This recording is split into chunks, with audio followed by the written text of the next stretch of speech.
Thomas, the tank engine, has worked his branch line for many years. "You know just where to stop, Thomas," laughed his driver. "You could almost manage without me." Thomas had become conceited. He didn't realise his driver was joking.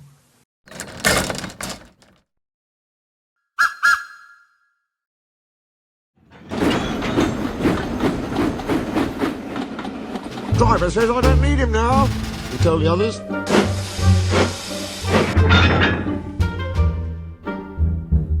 "Don't be so daft," snorted Percy. "I'd never go without my driver," said Toby earnestly. "I'd be frightened." "Pooh," roasted Thomas.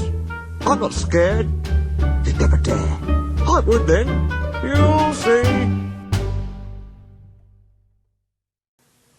It was dark next morning when the firelighter came.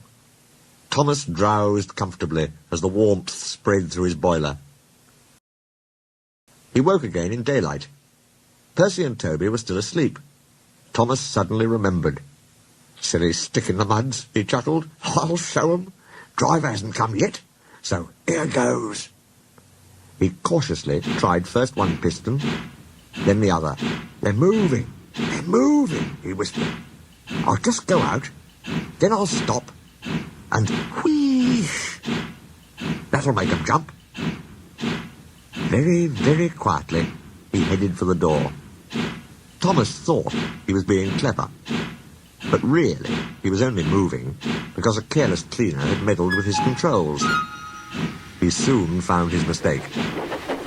He tried to whoosh, but he couldn't. He tried to stop, but he couldn't. He just kept rolling along. "The buffers will stop me," he thought hopefully. But that siding had no buffers. It just ended at the road. "Horrors!" he exclaimed, and shut his eyes. He didn't dare look at what was coming next. The station master's family were having breakfast. They were eating ham and eggs. There was a crash. The house rocked, broken glass tinkled, plaster peppered their plates.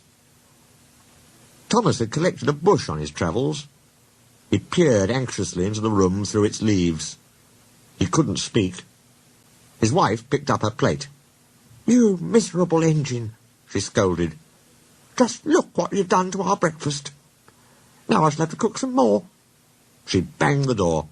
More plaster fell. This time it fell on Thomas.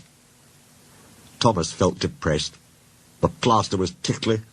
He wanted to sneeze, but he didn't dare in case the house fell on him. Nobody came for a long time. Everyone was much too busy. At last, workmen propped up the house with strong poles. They laid rails through the garden.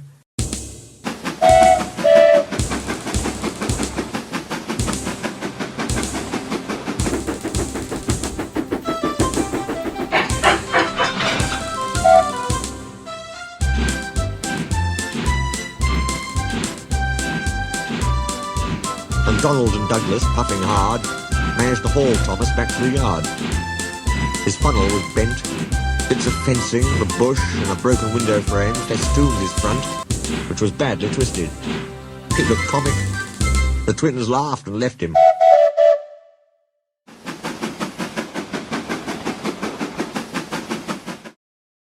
He was in disgrace. "You are a very naughty engine."